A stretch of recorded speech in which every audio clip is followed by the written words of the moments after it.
this is really geared towards coming in and subbing, but it really, for those of you that just want to volunteer, you're going to get all great information for when you're in the room either way.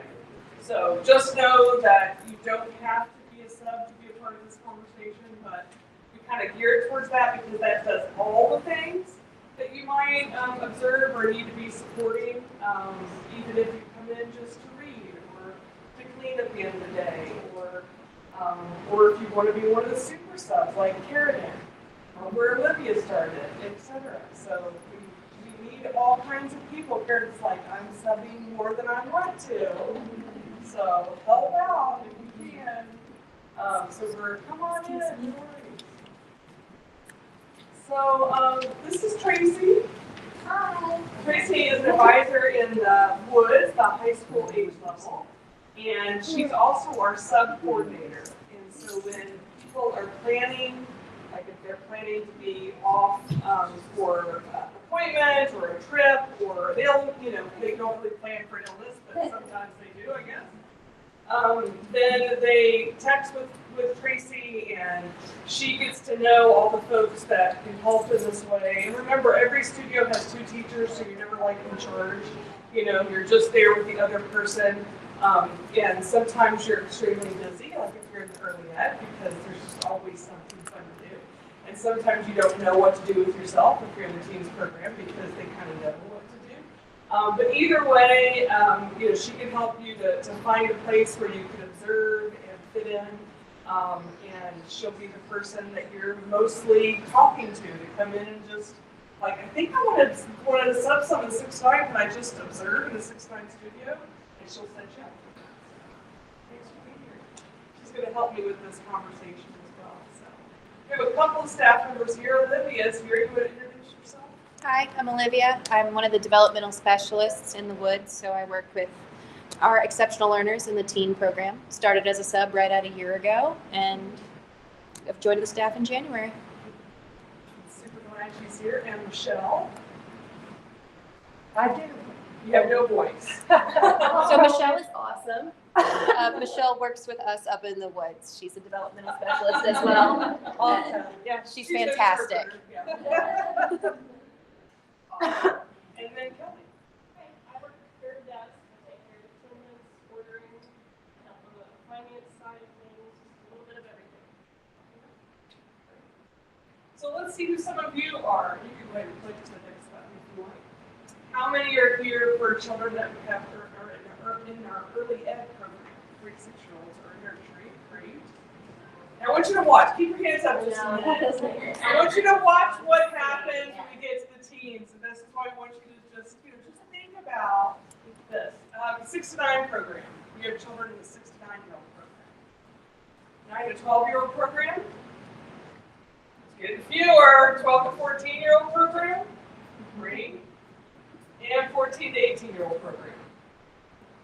And see, we need subs in all of those places all the time. So, please, if that's something that you think you could do, we'd love to have. And then, oh gosh, there's another thing I was going to say.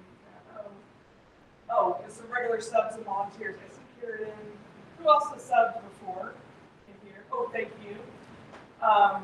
And oh, Dee, I didn't see you up there. I'm sorry, I have another staff member. I've never been up this high. Uh-huh. I'm sitting in my other half. Yeah, that's right. Nice to meet you. Do you want to introduce yourself? Sure. I'm the STEM teacher, so I'm a teen transition teacher, and so I cover part of Islands and part of Woods, which means I do pre-algebra and algebra. And I'm gonna do some more computer stuff and engineering things. We're both engineers, so I'm excited to be here. Oh, and I started this year, so. Yep. Put away. So there's going to be a few things in here, some quotes, and if you're open to speaking in front of people, we'd love for you to hear more than just my voice tonight. And know that this is very informal. There's my mother-in-law. That's one small there. Sorry, just have to say it. Who's Glenn? Who's Glenn? I haven't had a chance to say hello yet. All the fun. Did you hear me? I have not had a chance to say hello to you. Oh, you came in. That's Sorry. right. Hello, everyone. My mother, right here. Well, first of all, I just want to say thank you all. You do not understand, especially the last 2 years, how much you are needed. So we appreciate you coming to this volunteer workshop and getting information, and then coming in and helping be a part of partnering and helping these individuals continue to grow. So can't do that without you. And so I just want to say thank you for coming to this, and please ask questions. Barbara's amazing at just giving direction and helping process and connect information of what the school's vision is. So again, just want to say thank you to everyone and welcome. So, all right. So change the paradigm of the way most of us grew up, the way teachers were, like if we all think back, the experience that we're giving our children and grandchildren is different for most of us than what we received. And so it's kind of like, taking a new step, looking with new eyes, thinking about things a little bit differently. And sometimes that's hard because we go right back into what we learned when we were young, and so part of this conversation tonight is to just take you some steps in that direction. And if at any point I say something you're like, I have no idea what that means, like just, shout out or say, can you give us an example of that? Like, this is your time. You've taken the time, you've gotten care for your kiddos, you've made it possible to be out here tonight. Ask whatever you need to support them. Okay, we can go ahead and shift. So the first piece is this preparation of the adult. Montessori called it actually the spiritual preparation of the adult. And I remember when I was in my training, when we were in our first years of school in 1998, I said, I'm going to get a candle and have beautiful thoughts and then blow it out right before the children come in, and then I'll be spiritually prepared. Well, that didn't work the way I wanted it to. Like, it takes a practice, and it really is a process. And those of us, all of us that are parent or parenting or supporting somebody who's parenting, like, it's a process, right, for us to be prepared. And but it is something that we aspire to do each day. Anybody want this nice short quote here from Dr. Maria Montessori?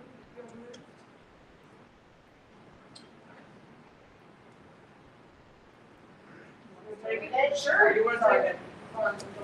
Okay. It's okay. Up arrow. It's all right. It's all good. Up arrow and down arrow. I didn't tell you the trick. Sorry. But you knew how to get to the slideshow.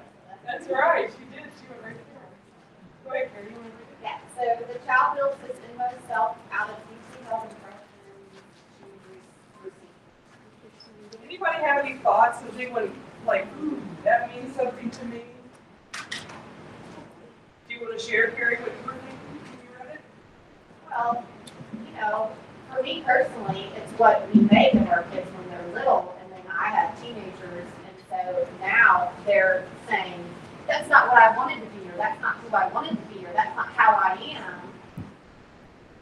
But I always did this because you told me that's what I was supposed to be doing. That's the way I was supposed to be learning. Yeah. And that's what it means to me. Yeah.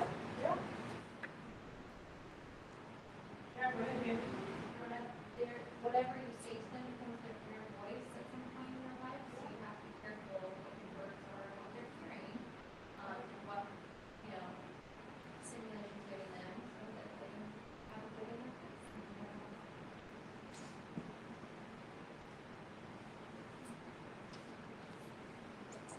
Yeah, I'm reminded of this quote. If you show me the child at 7, I will show you the man. It's on a documentary series called 7 Up. I don't know if you've ever heard of it. Basically, they follow a bunch of kids that are 7, and every 7 years they go back and revisit these children as they grow. And it is interesting that some of them are kind of like, you kind of saw that in them at such a young age, where they end up at 49. Wow. I mean, things happen, and some people actually make it out of this kind of what seems to be like a linear path, right? Right. Where others don't so much. So it's kind of like what gets put into it. Right. Yeah. Awesome. It's kind of scary to think about, isn't it? It can be frightening as a parent and a teacher. Yeah, it is, yeah. I don't know if that's scary. I don't know. Yeah, that's okay. You Yeah. can I agree with you, but See, I just put something in you. It's there.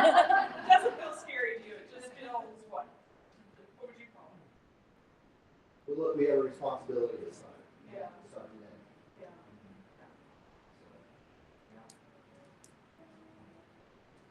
Yeah. I remember my daughter saying to me, like, you always used to tell me when I was little if I didn't wear socks with my shoes were going to smell. And I said, that's what my mom told me. And if we're not careful, we just unconsciously give whatever was given to us. Right or wrong, good or bad, big or little, right? Like we just go on autopilot. And, I even said to her recently with, she has 4 children of her own, I said, it seems like you've let that go. And she goes, it's hard, because they don't want to wear socks. And I'm like, you're going to get blisters or your feet are going to, and I just have to stop that inner voice from just going on autopilot with that. Something a little less, than the bigger philosophy issues, but still, each one of those things. So how do we prepare ourselves to be in that space? For some of you, it might be, my child talks every day about Bernard, and I'm going to be in the class, and where's that Bernard, right? And you're like, all of a sudden you've got an agreement about Bernard, and you've never even met Bernard. But Bernard calls your daughter sticky face every day, and she cries. And when she gets in the car, and she's like, Bernard called me sticky face. And the first time I see Bernard, I'm like, that little bitty tiny Bernard, right? Or I might be like, did Bernard just push that child? It depends on where I'm at in that moment. So, some of us, for us, that's going to be our spiritual preparation. To walk in and reduce any judgments about what we've heard or seen and just try to be present, and open and thoughtful and conscious. Do you want to add anything to that? You kind of laughed as a sub in the building. Yeah. There was a little boy in my daughter's class last year who, a couple of times, she got in the car after school and said, "Is the person hurt my feelings?" Yeah. I went in and it was a little boy. Like, well, I've got to forget about that. You put your dukes down and you just kind of lay down. And then I met his parents. I'm like, oh, you're lovely people too. Yeah. And the reality is that we all can be unkind sometimes, and our own children, I know, as perfect as they are, and, we have to help them to be forgiving. Like I was talking to my daughter who's a psychologist, and I said, I think there are more neurodivergent humans in the world than there were 5 or 10 years ago. And some of us in this room have tremendous experience with neurodivergent people, which could be someone on the autism spectrum or who has ADHD, etc., that they just see the world, their brain responds to things in a different way. And some of us have had less or zero experiences with that population.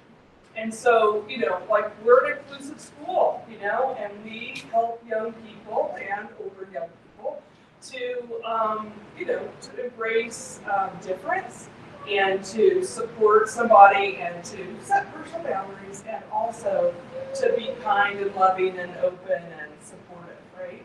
And all of that's really hard, and there's a fine line, like I choose not to use the word bullying, even though we had to put a bullying protocol by law in our handbook, we kind of worded it differently, because it becomes like someone did something to me and we really want to help young people to advocate for themselves, right? And that if we get, our infant toddler program up on top of the hill, the whole purpose Monica Gerber, who was around the same time as Dr. Montessori, said, was that her whole purpose was to end the need for mental health services later in life. If between the ages of 0 and 3, we could help these young beings set personal boundaries with people. When I see a 2-year-old, which my youngest Gran is up there, a little younger than 2, say to another 1.5 or 2-year-old, please do not touch my body. It's powerful.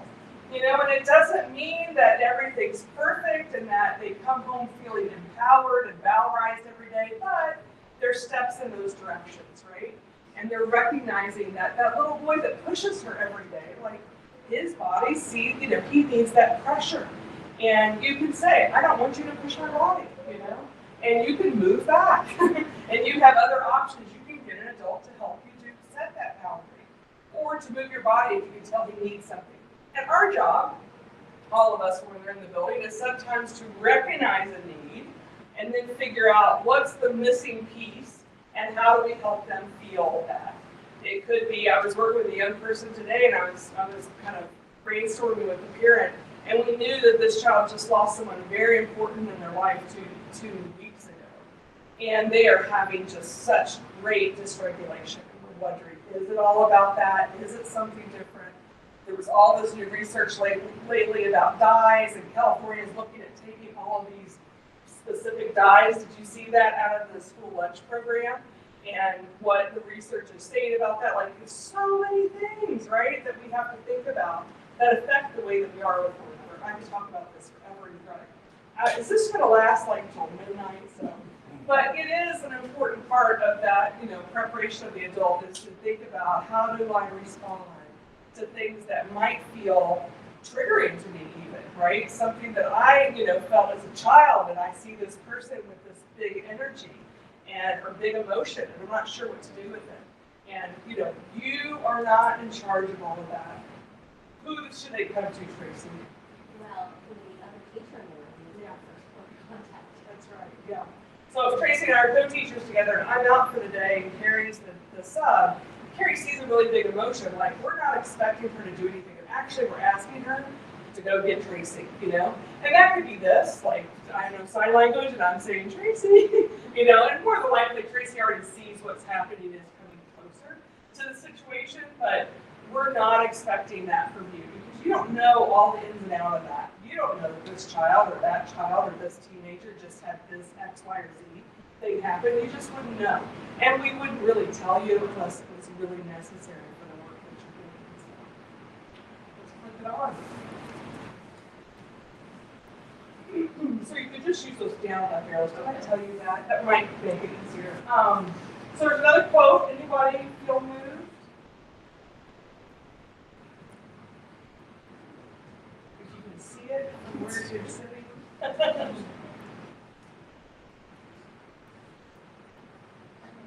Okay, go for it. You must help the child to act for himself, dwell for himself, think for himself. This is the art of those who aspire to serve the Spirit.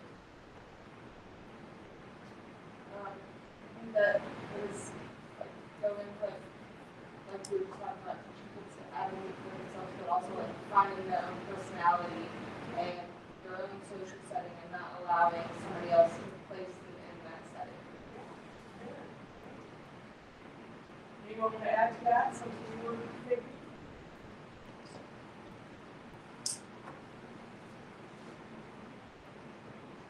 Sometimes new families in school will say to me, like, we have been in a traditional school for X number of years, and everything was so black and white. If X happened, then Y happened. If A happened, then B happened. And there's like zero of that at the school. I don't know what to do. And I'm like, I know we work in the gray a lot. We work in the gray because we find that to be the sweet spot for learning, not just learning academics, but learning socially. Like when we talk about think for himself or herself, this is the art of who we aspire to serve the Spirit. We're constantly reflecting on not just giving a child exactly what they want to hear or the answer that they're seeking. We're giving them oftentimes more questions. We're saying, so you're feeling upset at the person at your table. You verbalize that. I'm thinking in my head with big emotions, but I'm not saying that. You verbalize that clearly. What do you think you need from that person to help you all to get along better? Right?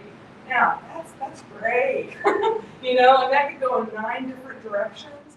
But wow, if this young human can do that, how powerful that is if they can help to identify what it is. And sometimes they'll just be like, they need to stop doing this with their pencil. It's driving me crazy. So that's the piece for you. And so, do you want to tell them on your own? Would you like me to come with you? What's the best next step? I just want you to go tell them. I mean, I can do that, but I don't know all the details of that, and it might be better if we do it together. So I'll get the conversation started, and then you can let them know. Right? So we figure out where they're capable of, and we'll take them to that next point. So you can see all these parents and grandparents watching this young person do what's called tubes and tracks and tubes, or test tube division is what my training showed me. And maybe she's not getting the accurate first level of that answer. And the black and whiteness that many of us grew up in would be like, recount. You can't go on until you recount, But in the grade that we work with, we just like see the inquisitiveness on their faces, right? They're just watching. And how powerful if she gets all the way to the end or gets halfway through and she self-corrects, or if she's like, oh, wait, I forgot, and they're just like, oh, They're not going, yep, you're waiting to see if you're going to catch your mistake, like they're just being present with her, being in the moment, letting her process through. Like most of us, if we had that strong memory, it probably had to do when we had an aha moment in school, or where someone did this neat project and we were like, oh, cool, that's how XYZ happens. And we want that to happen like every day for young people. We want them to sit with struggle.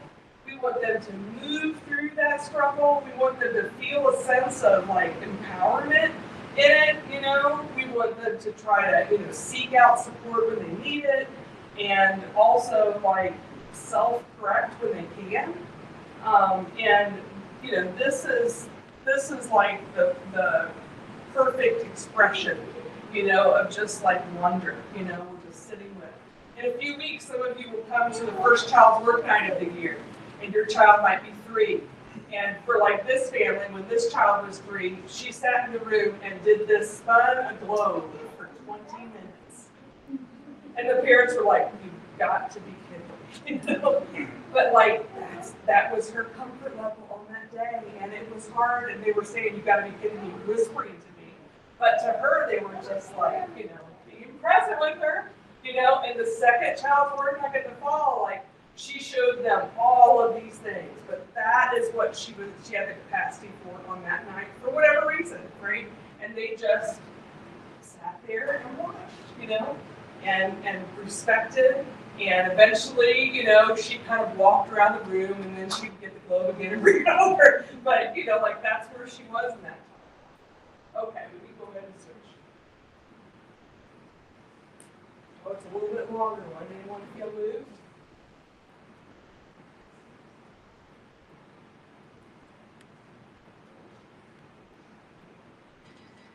Hard to read it, hard to read. Go ahead, Sally. The mind takes the time to develop interest, to be set in motion, to get warmed up into a subject, to attain a state of profitable work. If at this time there is an interruption, not only is a period of profitable work lost, but the interruption produces an unpleasant sensation, which is identical to fatigue. Did that speak to you at all? Did that give you any thoughts? Yes, it's sometimes really hard to not interrupt them.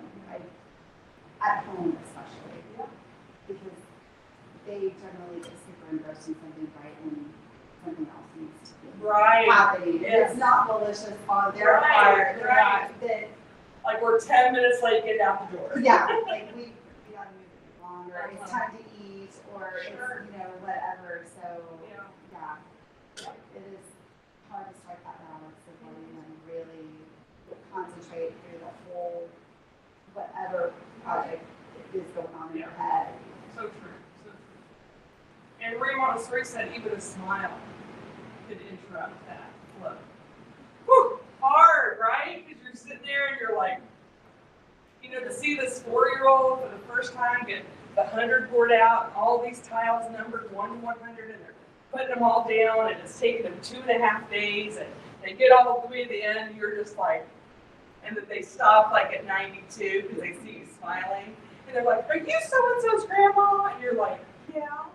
And they're like, I'm bored. And they're off they go. And you're like, no, I just ruined it. No, I mean, it does happen though. You can see it. Like they're right there. They're working on it.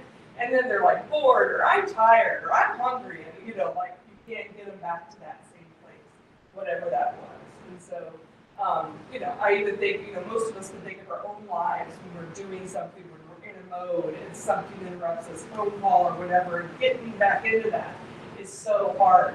And so when people are in the room and, you know, we ask people to really try to wear clothes that are sensible. If you have shoes that make a lot of noise, you know, like everyone stops, you know, and looks around, you're like, oh my gosh, I just did that same thing.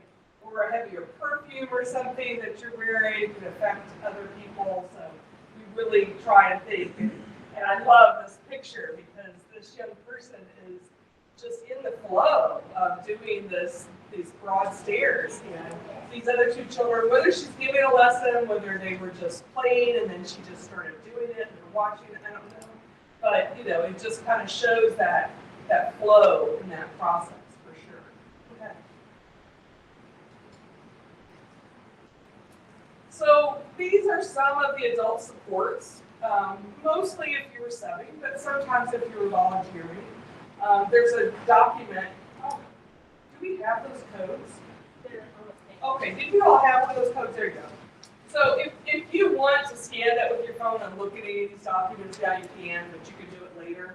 But one of those called a CM communication hit handout. Do you want to talk about that? Yes, it is incredibly helpful with maybe language that you're used to using. You don't even think about, like, don't. Yeah. It's like and then just changing the way that you say that. And remember, when you do this, we do, you know, like just changing the way that you phrase things. And as I've been here a long time, but as I remember when my children were very tiny starting here, that for me, and I'm a Montessori kid. I went to a Montessori school, so but it was just eye-opening. Like, oh goodness, like just saying these things different can really change the way that you communicate and then change the way that those interactions happen and they do something. Check it out. It's great. If you've ever seen Tracy with a group of teens or communicating with a group of teens, it's a little bit like magic because as she's talking to them, she's most certainly doing all of that and they're not like shutting down, you know? And so she's, you know, they're like, oh, I don't know how to do this. Well, yeah, it's okay if you don't know how to do this. You know, like she just like says what they need to hear instead of like, yes, you do know how to do this. You were doing, you know, like sometimes the thing we want to say because we feel like being manipulated or we're frustrated about it or we feel differently about it. And instead, it's an autopilot thing for her, right? Because she's practiced it for a long time. And for some of us in the room, it might be more of a manual switch, you know? We're like, okay, gotta turn this manual switch on right now and try to speak in a way that will help that person to keep being a part of the conversation. So it is a really good handout. Helping versus hindering.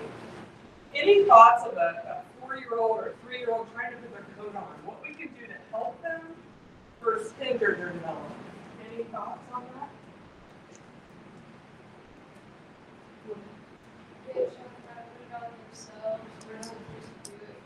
Yeah, right. Or try to say like that, no, right? Like, that's not, you're not putting the arm in the right, you know, we're just like, there are plenty of little hoods that are at the bottom of their bottoms, you know, in the winter because they figured out how to put them on. And, you know, if they're cold, we'll help them. But let's see if we can put this on a different way that covers up more your body. But otherwise, let them experiment with how they're putting that on. Right? Shoes, go ahead. I was just like shoes. Yeah. And you know, I'm thinking about how uncomfortable that probably is, and some it doesn't bother at all. And they'll figure it out. Most of them, you know, like we have shoes that look like this, but most of their shoes look more like a glove, right? You know, like it doesn't feel any different to them. You'll say, how do your shoes feel? And they're like, great. You know, like, of course they are. Observing versus staring. Any thoughts of when that might be a thing? Yeah, go ahead. I know with my child, if I look for too long, then they think I'm being critical. And they think that I'm like going to give feedback and they start slowing down and waiting. And it's not because I've really done that often, they just have this feeling. Yeah, it might just be It's internal. like an impending thing. It's Right. always plans. Or something like that. Yeah, and you're absolutely right that knowing each person's different with that, right? You know, absolutely. Thank you. Talking versus nagging. You have something in your mind Well, that's all I ever do. that you're nagging? I you snag. Instead of asking, have you done your work? Do you need help with your work? I'm here to help you. Would like to be helped. Versus just saying, do you need anything? Yeah. Kind of like what you would want to hear from somebody, right? Right. Yeah. Yeah, it's true. Sometimes we start to get into patterns with people we love, whether it's a spousal person or if it's a child or a neighbor. You know, we get into patterns with them and instead trying to be more thoughtful in how we're speaking. Encouragement versus praise. What? We don't praise at this school? Huh? Why would we praise? Doesn't everyone praise? Mm-hmm. Michelle, you have a thought on that? And then you can't speak, and I just asked you that. I can, my voice is a little bit weak. Sure. That was one of the first things that I loved about this school. I think the first time I subbed, when my son was much younger, I think I was in maybe the 6th grade. No, they were younger. And I noticed a learner was showing the teacher, I can't remember what it was. Yeah. Maybe it was a piece of art, or maybe, I don't remember exactly Sure, what it was. yeah, something they did. And instead of saying, oh my God, you're the best artist I've ever seen, or that's just the most amazing thing in the world, it was, you know, I like how you did this. Did you think about, or what if we, there was something, it wasn't just immediate praise and dismissal. It was like saying something about, that's like, really, oh, you chose that's really 9 colors. interesting. What? Yeah. Maybe you would like to try this now. Yeah. Anyway. Yeah. And if you've never been in a 3 to 6 environment and somebody says, woo, that's a beautiful tree, you're going to have 9 children lined up. And they all just drew a tree in 3 seconds. You know, trying to show you to get that same thing. It's incredible. It's almost like, you know, it's addictive, you know, to the people around. And so we most certainly work on encouragement with kids. We want them to feel loved, cared for, supported. We just want them to be intrinsically motivated, right? We want them to feel good because they feel good, not because someone else put their feelings on them, right? And so when you're working towards intrinsic motivation, we're very careful about, we just don't say good job, you know, or great, look at you, that's the most beautiful, blah, blah, blah. Instead, when they share something with us, and oftentimes they're just giving it to us, right? Look, I made this for you. And we could just say, thank you, right? Like that's enough. And then they're gone, you know? Like oftentimes they really aren't looking for anything more but thank you for giving this to me. But if they do say, what do you think of my family? Like, tell me about it. And they're like, this is my sister, and this is the sister I want to have, a baby sister. And this is, you know, like, oh, tell me about the baby sister idea. You know, and so that it just becomes like a conversation instead of, why does this person have 3 hands? You know, like you're just kind of being present with them, just talking through, you know. And we're kind of reading them. Do they want to talk? Do they just want to give it to me so they didn't have to go over and put it in their folder? You know, like what's going on here and what can I do to be a part of that? Validating versus hearing. Anyone have a thought on that? You want to go for it? You? Oh, sure. I mean, sometimes, like just anyone, I don't want to say no people's human, just wants to be heard. And so just being present to hear what they have to say, sometimes that's all they need. And then also, we're trying to help them, communicate with others if it's something that they're trying to share, experience that they're wanting support with, and just hearing them and being able to just let them kind of give that to you without like, oh yeah. You know, like if they're talking about like say another child or like the mad that's putting a different message in. Really what we want them to do is be able to handle those situations ultimately. So sometimes they just need us to hear them. Gaining respect versus demanding respect. Does anyone have that strong feeling of, like, I don't like when they call you by the first name? I think they should call you Mr. and Mrs. That's what shows respect. You know, or this child like bumped right into me and then ran away. You know, that's not very respectful. Like some of us have those feelings from when we were young, right? And how do we handle that? And so again, it's just that whole like, these humans don't know you, you know. And oftentimes, when we're called for support somewhere, you know, we'll talk amongst ourselves like, I don't know that child very well yet, but you know them. Can you go, you know? And then, you know, and then I'm like, can you bring them to introduce them to me so I can get to know them better? Like oftentimes we're working towards gaining their respect before we're having a harder conversation, right? Because that really matters. And you know, and so then when I have to have a hard conversation, like that was not okay. That hurt that person. I could have it because I've worked that other, you know, I've gained their respect already. And they know that I care for them. You know, this isn't just about I'm coming in and telling you all the tough stuff. Social ground work rules versus normative culture.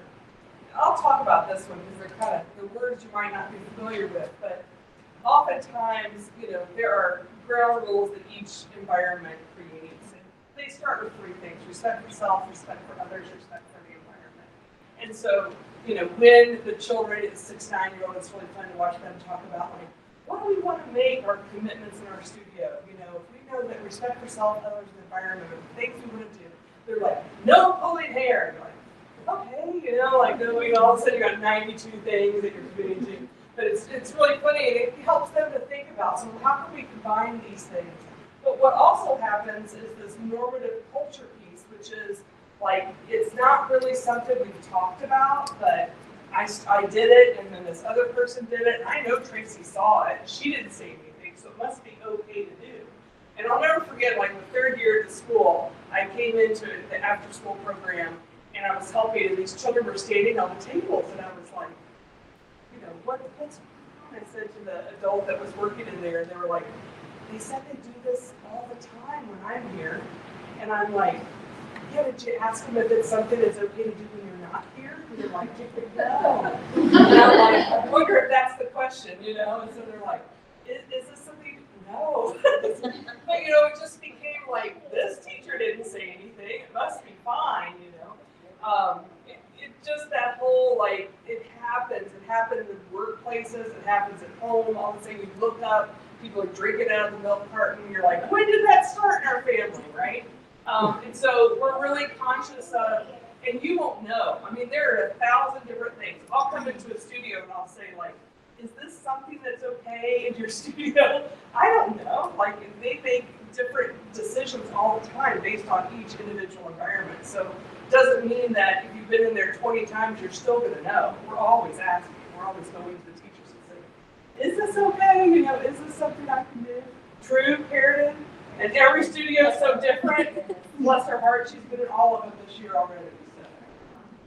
High ethical standards for all we do and say. So we really do try to model that, you know, and if we make a mistake, you know, we had a moment where we were like, hey, get off. I'm sorry, I shouldn't have said that. You know, can I start again? I'm uncomfortable with you on top of her body like that, and she's telling me to stop. Do you hear her? You know? And so now I've addressed that, you know, instead of just pushing on through, like we really try to, you know, if we say that children don't bring soft drinks and then I bring a soft drink into the environment, you know, I'm kind of like saying one thing and doing the other. So we really try to be consistent with that. And we really want you to question us, you know, like, you're like, I'm not going to get my daughter's teacher all mad at me. No, we're all just in this to do the best. But just saying, like, you know, so I'm confused, you know, I heard this and I saw this, and tell me what I'm missing. What should I do when this happens? Oh, that's a good point.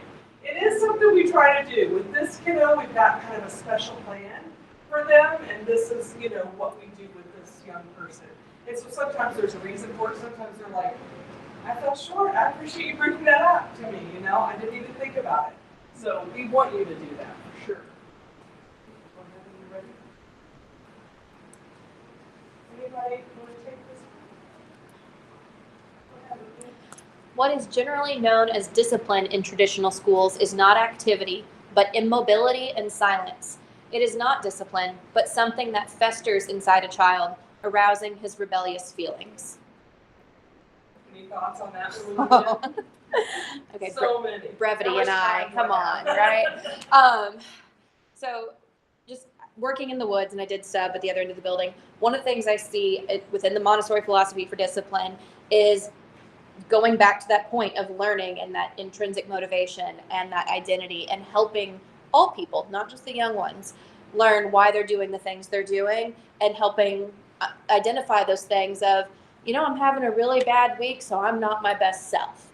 Or, natural consequences of, you threw your iPad and it's broken, so now you don't have an iPad that works. And not then getting on the, do you know how much I paid for that tangent? And we see that with our school equipment and Chromebooks, and this year with our Yonder pouches. If those get lost, there's a fee.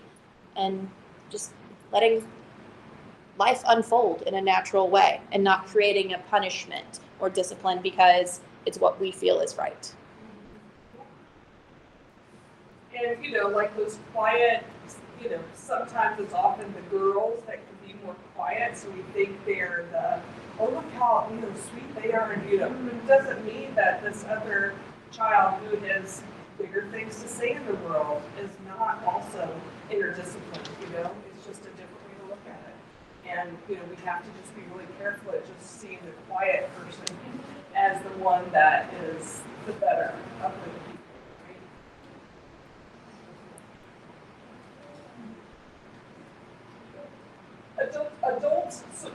Adult supports with emotional regulation and exceptionality. Who's familiar with special education or exceptional learners and has a little bit of knowledge about that? So, there are children throughout this building that have special plans or individualized education plans for their exceptionality, and there are also kids that fit that component or don't and have emotional dysregulation. Working on regulating their emotions. And so, if you're in this building, you will probably see that, and so we don't hide those kids when tourists come around, we see each person as their own person, and we allow them to, get what needs they have, and set boundaries when necessary as well for those pieces. So sometimes you'll see, even, and we've done this a few times this year, demystifying with a studio or with a group of children, with the parents' permission, an exceptionality, a child that might have Tourette's, so it doesn't become confusing when they yell a name out or make a sound, and so we can just demystify it. Sometimes that child's the one that does the presentation. You had that child in your studio, I think, that since he was 6, he had given presentations. A child that we had with, no hair on her head. We talk about alopecia, and give that presentation. So, and sometimes the staff members give those communications without the child present. So sometimes that demystifying is a part of that. Defining emotional dysregulation, sometimes just helping us to understand that. Most of us have been dysregulated emotionally at some point in our life, right? And sometimes it was, a really big event, maybe a loss of a family member, and sometimes it was like someone cut me off in the lane, and it scared me, that I was fearful of the safety of the people in my car. And these young people, whether it was, they didn't have a great morning with their family unit, or the person that they cared for the best as a peer is sick this day. Like, sometimes we never even know what it was that does that. But that's oftentimes could lead to they're just struggling with regulating it themselves. And we have, 9,000 different things that we do in that situation. And very often it's based on that specific person. Sometimes for a very young child, it's redirection, Like, I'm wondering if you want to see this new picture of Tico on my phone, They're like, what, Tico? Tico's on your phone, And that gets them to a place where they're frontal lobe is back engaged, their amygdala back here, that fight or flight reptilian part of the brain that often is the one that creates the dysregulation. You know, once we get our frontal lobe back engaged again, they can start like processing. And so sometimes it's a long time, you know, some of the research shows, especially for males, it could be like a day before they can truly reflect or iterate what happened about that situation without like flipping their lid again, that reptilian part of the brain. So all of that's really important. Nurturing interdiscipline with restorative justice. I say down here too, I guess I put it twice, restorative or restitutive justice, like to put a restitution plan back in place. So we really want to help them to process through whatever happened instead of just like, this is what's going to happen, you're getting this, like even when, and there have been children already suspended this school year, but they came back and had to figure out like what were they going to do to restore whatever happened, right? Like their relationship, the trust with the teacher, with the other peer, how are they going to put like a restitution plan in place to try to make that better. So we, you know, try to help them to be a part of the solution instead of just like, you're suspended, now you're back. You're suspended, you know, like their process is a whole part of that. Encouraging self-regulation, you know, instead of us trying to regulate them, we want to try to self. So sometimes children will have plans like they get a running necklace, they'll put it on, like you'll be in there, like a child just put a necklace on and ran out the door. You know, like, what, am I supposed to do something for that? But they have a plan, you know, they might run to the basketball court and come back. You might see someone over with a yoga mat, you know, doing downward dog or happy baby, or you might see somebody else like just sitting with their headphones on that just has some music playing, some classical music, and then doing something on the floor by themselves. They might go over to the Peace Commons or go to see the dogs or go see the fish. Like there are lots of ways for them to do it by themselves without our involvement. So we want to, as much as we can, to help them to know they have choices, right? They have options when they're feeling that. Preferably when they're just feeling that, so they can prevent a bigger emotional component from that. Modeling behavior, sometimes that's just breathing with a young person, like not even really talking about it. You know, we're just sitting there, we're just breathing. And you'll notice, you know, if it's working, that they'll start kind of following that same breath pattern. You don't even have to say, just follow my breath, like we're just doing it, you know. Or I might do this, especially with a kiddo that's struggling with focus, you know, I just put a little pressure on my fingers, and sometimes they'll start doing it too, and you can just see their body start to center again. And then conflict resolution. You know, we do lots of things to try to resolve the conflict with the two of them, or three, or whatever, instead of us saying, okay, you get away, you guys can't play with each other for the rest of the day. Instead, we bring them to each other. Instead of them telling us each their story and us deciding who was right or wrong, you know, we'll let them talk to each other, you know. So we're like, look at them, they're right there. I didn't like it when you da-da-da-da, you know. We're like, but you took my pencil, and then they might look over at us like, whoops, you know. We're like, you're fine, keep going, you got this, you know. We're like, we want them to talk. This isn't about them impressing me, you know, or disappointing me. It's about them working it out with each other. And sometimes it's like, can we pause this 1 second? You know, Lydia, can you go over the page just a second? I don't know if you realize, but it doesn't seem like they're believing your words. So one of two things is happening here. Either you might be worried that you're going to disappoint me, and I want you to know that that's not something you need to worry about. Like, you need to say true words so you can build their, you know, trust again. Or they're not using true words. I don't know which it is, because I wasn't there. I just want to give you and them a chance to really process it. I'm going to go and have the same conversation with them. So I'll let you think about that. And then sometimes they'll come back in and they'll both be like, I hurt your body. I threw that pencil at you. Yeah, and then I think I was more mean to you, or whatever. You know, they'll start working through it slowly, and we want them to have that relationship, right? That relationship with themselves, even that they're the ones that control that process, and it's okay. You know, we're not gonna give them the stink eye. We're just gonna help them to work it out with each other. Thoughts or comments about any of that? You can go ahead and switch it. That's okay. Anything that anyone wanted to bring up that might be helpful for the group or questions?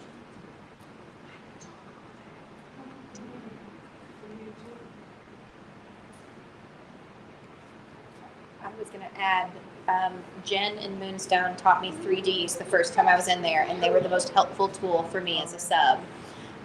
Destructive, dangerous, or disruptive. And as a sub, when I was getting to know that environment, that's in the upper elementary, 9 to 12, if they weren't being one of those three things, I didn't touch it. Unless Jen told me, I need you to support this lesson or something. And that has also been a great tool once I've become a staff member. And then also at home, when you're having those days where it's like, you know what, as long as they don't set the house on fire, we're going to get through this weekend. So those 3Ds are very helpful, especially when you're new to our philosophy and you feel like you need to do something. You don't. They're probably not on fire. Nobody's getting stabbed. Chances are things are fine. And it's, you know, it's gray again, right? Mm-hmm. You know, there's that grayness, and one person's disruptive is not another person's disruptive. Yes.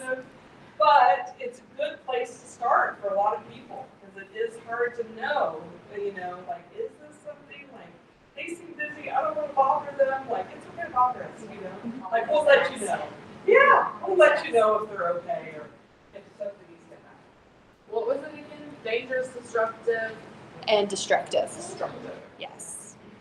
The dangerous one's a little easier until you get out on the natural playground, because you'll see them climbing things, and you know, my inner mom is worrying, and then I realize they can handle it like a balance beam. Little Olympians. Yeah. Preparation of the environment. You may or may not know this, but the teachers spend a lot of time in preparing the environment. And most of the environments have, like, not only the 3 to 6, but the others have, like, jobs that they do to help. And sometimes there's more to do after they do the jobs than there was before. And, but, you know, we really want them to each play a role in that in some way, and each studio does it a little bit differently.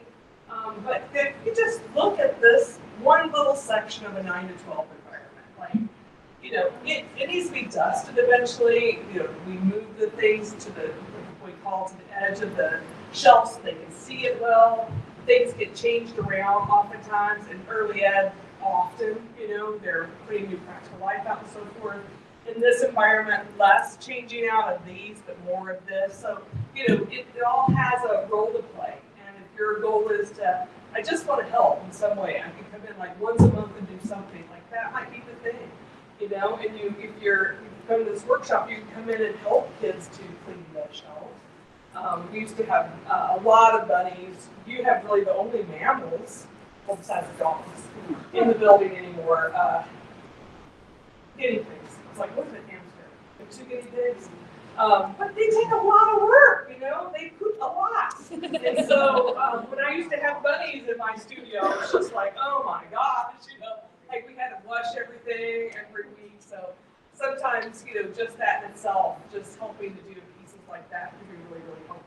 But when you come in, we ask subs to come 20 minutes before and stay 20 minutes later, just to kind of help with these things, so that the person that is not ill and is there doesn't have to do all of those pieces. And so oftentimes that means vacuuming, you know, it means putting down the chairs. Some studios do that, some of the kids do. So just helping out with preparing that environment for the next day. Yeah, we're also the one like taking our learner to school that day. Yeah. And they have to like tag along with us for that 20 minutes early, or you want to answer or bikers at the end of the day as well. Yeah, so if you are subbing, then your learner, whether they're enrolled or not, can attend extended learning, so before or after school support.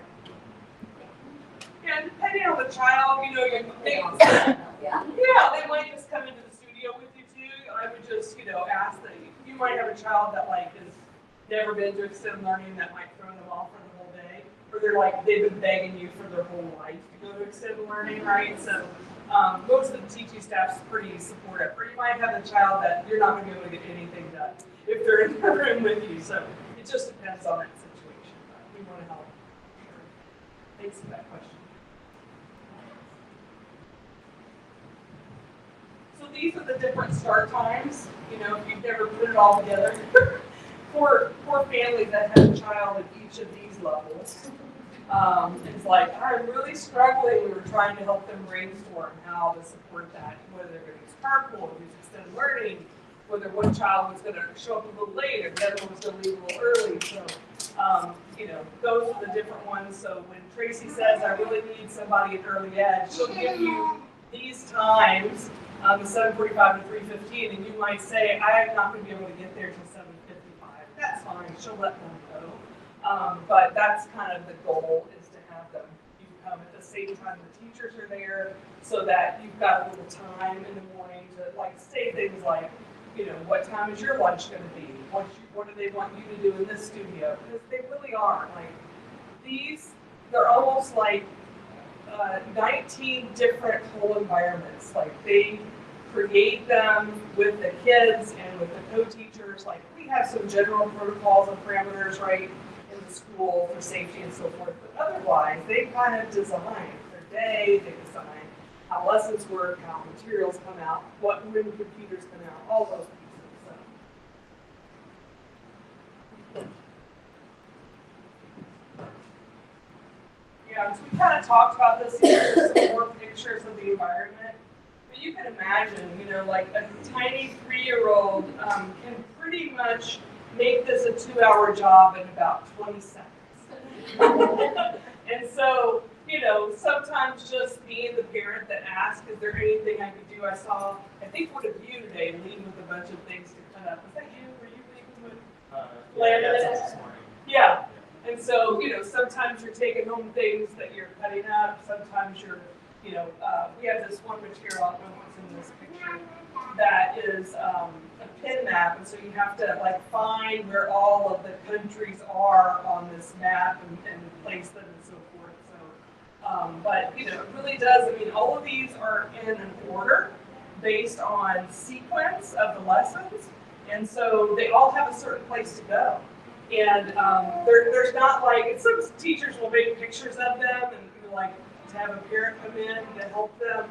I mean, they'll do that at the end of each day, but sometimes, I took a picture of a little guy that was having a dysregulational moment and like wiped out 3 shelves this week. And then within like 30 minutes, they went to see the dogs, they took a walk, and he knew where every single thing went on that shelf.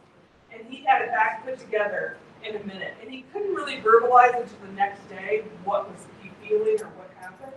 But it really was like exactly back to where it needed to be. And that was the process. But you know, you can just imagine all the shelves and all the things that go into them.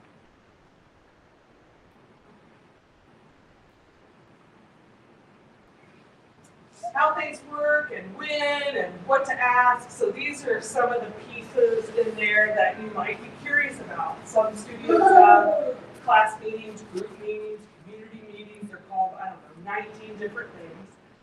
In the morning, the first thing, some have it at the end of the day, some have it in the middle of the day, some kind of knowing. That's kind of the schedule for the day. Most of the studios have like a big chunk of time where kids are just working and they're going to lessons and so forth, and so knowing kind of how that works. Small group lessons or large group lessons, what will be happening with that. Advisory notes, if you're in the teens program, telling somebody, you know, like one of the things you might be following up with these 5 people about is, have they checked their advisory notes, have they updated them, and that's how they keep track of courses, work that they're doing, and so forth, if they have an advisory meeting with their teen advisor, etc. How snack happens in a studio, how lunch happens at what time. Like several studios do a whole, like they put all tables together and have this community lunch, and others go outside every day for lunch, so it's just a little bit different in each one. We call it outside time instead of recess. One of the things on that, when you hit that QR code, is a community Montessori glossary of all the things we call differently. You know, outside time instead of recess, MAC instead of gym, etc. The job learner or crew responsibilities, like what roles they play, and the beginning and end of the day responsibilities for the adults. So, questions, comments, thoughts about any of that? It's a lot of different things, but just giving you some things to think about. Yeah. Will the teachers tell us what we need to do for those? Like, Yeah. do we need to ask? Yeah, and I say all this like, you don't have to say like, can you give me all this? Some of them will have kind of a schedule of the day, but what might be important to you is like, I like to know what time my lunch will be, or can you tell me how your studio does, what time your outside time is or lunch time is, or, what will my role be if you're giving lessons? So you might have some specifics about that, and they won't know what's the most important to you. So most of the time they'll give you kind of a rundown. Most of them kind of list it out, kind of sometimes and so forth. But you might have more specific questions to ask too.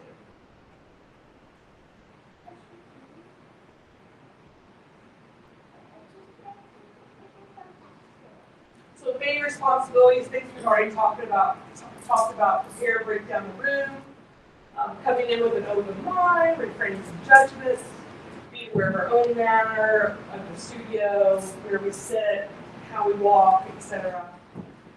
Keeping children and teens safe, it's a big part of what you do. One of the things we talk about is if you're subbing, is keeping your back to the wall, the perimeter. So when you do that, you can see the whole space, It's really hard because you're like, oh, hi, and the teacher's over there and they've been calling out for you by doing this and you can't see them, but if you stand like this, now I can see the whole room, right? And so just that physical presence, always facing them and overseeing, have a working understanding of the adult commitments, also in the QR code. So if you think you're going to be mostly in early ed or the teens program, you can kind of see what the adults have agreed to, so you kind of know what that would be like. Ask for specific things to do. You might be like, it is so hard for me to just watch, and I don't really know. And they might say like, yes, if you could read a book, or if you could play this little game I Spy, and let me give you a lesson with these children, and then you could do it. Or, like Tracy, one of the adult and the teens might give you like, can you check in with these 5 teens? And you're like, I don't know these teens. Well, you could ask the teens. Can you introduce me to so-and-so? Right? And so there's different ways to go about that and things for you to focus on. The second part of this, yeah. Balance of respecting, questioning their freedom, accountability. Hey, Linda, can you come back? I'm sorry, I didn't know where you were going, and Tracy's not in the room right now. I always go to the map at this time. Do you mind just waiting until Tracy gets back? I just don't know how that works, And so sometimes you're just doing that instead of like, no, I don't think you do. She would have told me, Instead I'm like, I'm respecting their freedom, but I'm also saying, did you just hold until she gets back, right? Defer discipline to the teacher and advisor. Mostly collaborating instead of correcting. I noticed that, you've been talking for a bit, and I know that you had this post-it note of a plan, so I'm curious, which things have you already completed? And they're like, okay, I'll get started on that, And so it just helps them to get back into the moment of that.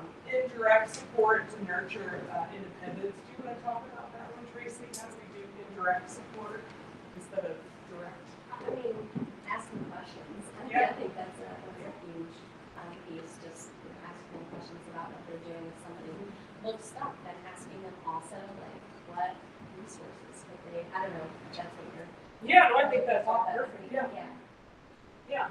And so the direct support would be like, yeah, do this next. I'm going to tell you to do this. And she's like, the direct part is that, like, living in that gray a little bit with them, Always, I wonder, I'm curious. When we start with wording like that, it's more collaborative. When we say, you need to do that now because that was the first thing on your list, it might feel a little bit prickly, in that same way. And once you build trust with them, Karen has been in lots of spaces, and she has more weight, more girth in her conversation, right, with young people. She can say like, I've been in this room a lot, and I've never seen this activity before, so we'll have to talk to Priscilla before we do this, right? Because she's got some credence with that. Utilize open-ended questions, and then don't make it be like one right answer, and communicate any concerns that you see to the teacher. And it's, you know, you could say, can you just come with me and we'll just talk to Tracy together because I want to know this too. You know, and that it's not just about your telling on them, you just really want to know. You know, like, I don't know. Let's go ask together.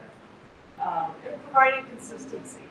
Hard, you know, it can be, but, you know, trying to, you know, you heard her say this at group, and then you're saying, well, I think we talked about this at group. Did you ask some peers what they heard?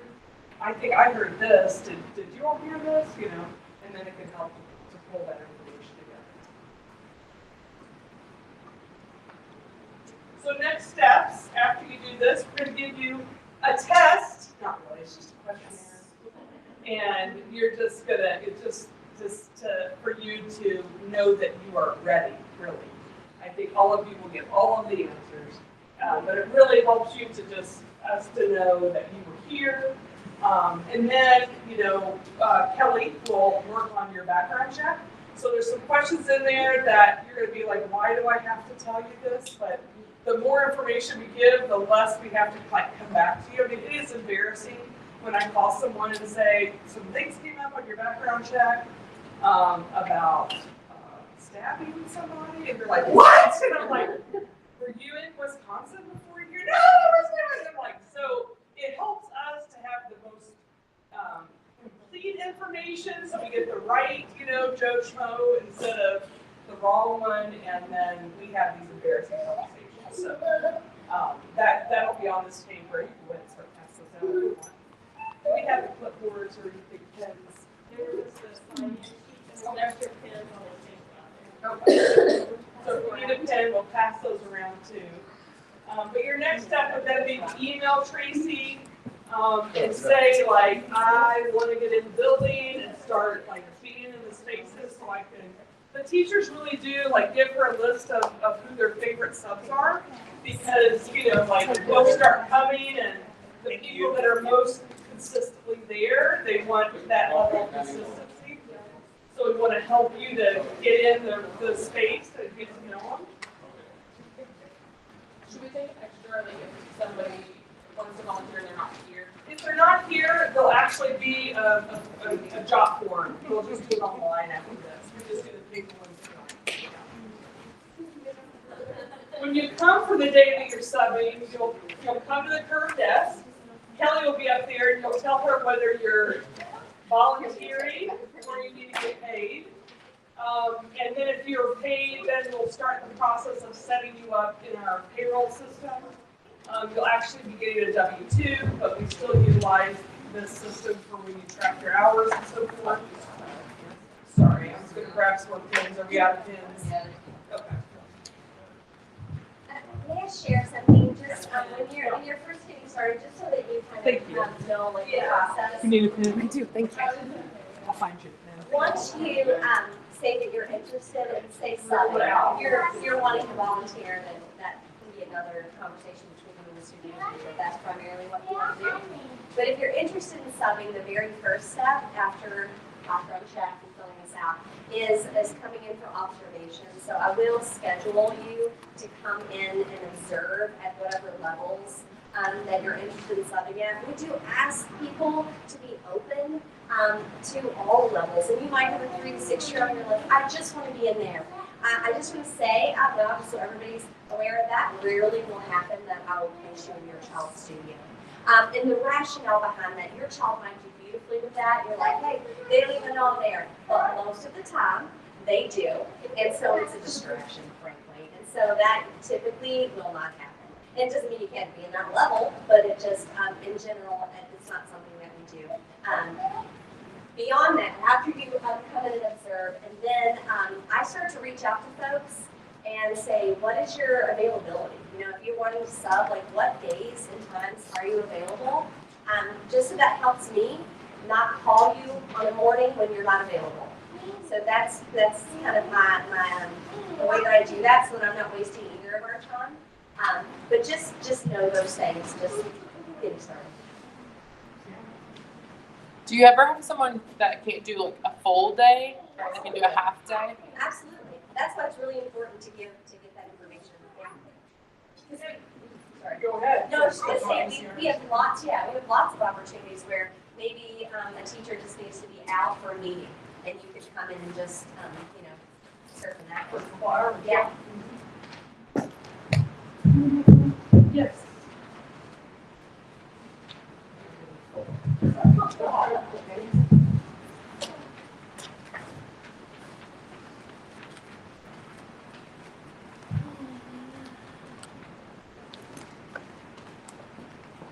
Does anybody else need a pen? While you're filling this out, I'll just say a few more things. Infectious disease, injury info, and safety information. So if you notice any potentially infectious human, please notify the teacher. Like it takes a village. Sometimes we get so used to seeing allergy-like symptoms we don't even realize, and sometimes that could lead to emotional dysregulation too. So if you see somebody that looks like they don't feel good, let us know. We're really appreciative of that. All injuries should be reported to a staff member. Even if you think it's small, we have a whole protocol for that. I cannot tell you how many head injury protocols we've already done this year. Like kids hit their heads, they fall down, and so forth. So you've already had your child do one, yep. We've had some stitches this year, like it just happens. So, you'll see in the studios, as you leave today, you can even see in just these teen studios, by each door, there's a big orange backpack. And those are advanced first aid bags. And so those have tourniquets and chest seals and all those kinds of things, just in case we ever need that for some serious emergency and violence. But within those, there's also other Band-Aids and so forth. Every studio has a first aid kit. And sometimes they go to health services. So you won't know when they go and when they do it. So just let a staff member know that. We do safety drills, like we had a fire drill today. Woo-hoo! And the first one of the year, and you just follow the lead of the other teacher in the room. You don't have to be the one in charge of that. There's a process for that. So you just let's go, and just lead out with the rest of the group.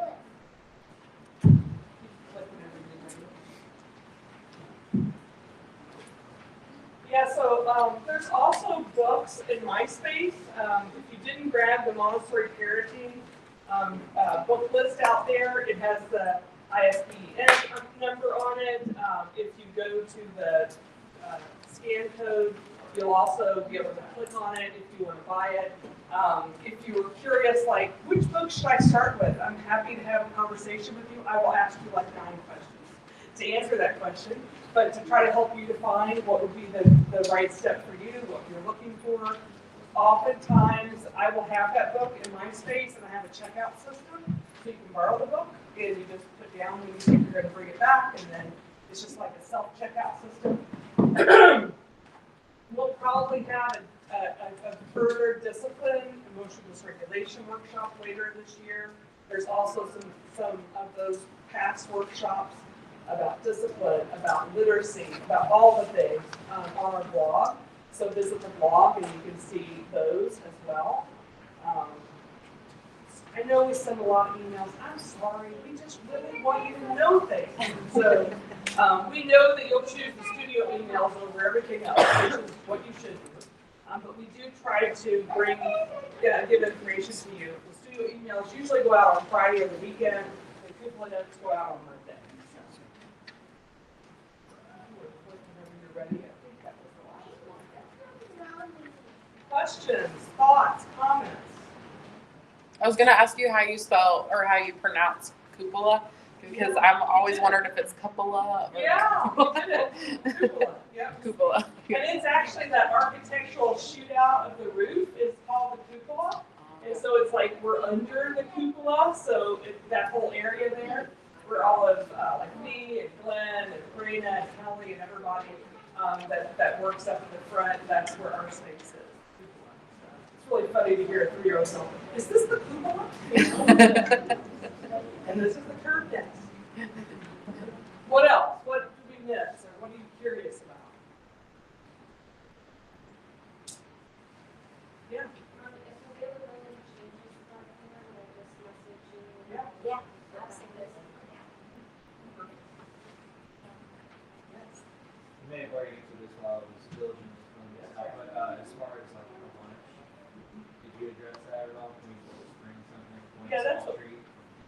That's right. We're school officers. That's right. Yeah, so oftentimes staff will eat in the media center or outside. The class is also available, and so some people leave and come back. So it's really up to you. You have 30 minutes. Yeah. Yes. What's the average class size of the 12, 14, 14? So we have 40 in the 12 to 14, and right now I think there's about 36, 37 in the 14 to 18. That's average. Or you saying That is total? what we have, That's yeah. total. That's one each studio. So 40 in each studio in the 12 to 14, and about 36, 37 in the 14 to 18. Is that a lot? What you said? I thought I heard something. I get it, there's a lot of teenagers, regardless of where you're at. And it's hilarious because I had my teenager and she's there, she's like, there's 20 kids. I'm like, oh, yeah, really not great. There's 2 teachers in each one, so the environments are about almost double the size of a regular classroom. Like regular classroom is about 800 square feet. These are about 1,400 square feet. And so you've got 2 teachers. You can kind of see them. They'll each have spaces on different sides of that environment. So especially in the Woods environment, you've got kids that are on flex plans that aren't always here. You have kids taking college courses that aren't always here on Fridays. There's internships. So there's a lot of movement in this level, a lot. Not down here so much, and it's packed, but they also have a common space. So there's 2 studios in a common space or 4 studios in a common space. So they move around throughout the spaces. Yeah. Age limit, is there an age limit for someone wanting to volunteer as a student? Gosh, I've never had that question before. I mean, I think the answer would be at least 18. Yeah.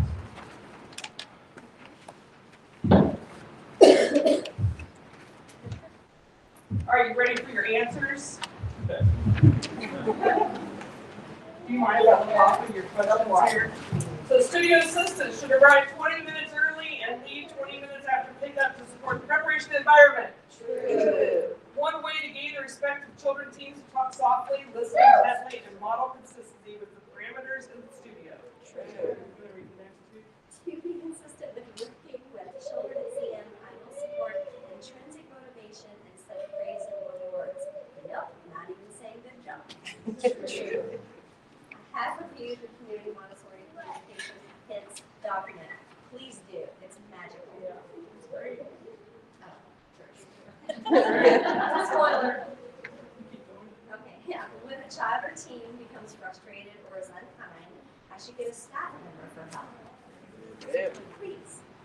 I can check out books and Barbara's for my own learning. Oh, there's a great thing, not on here, but yeah.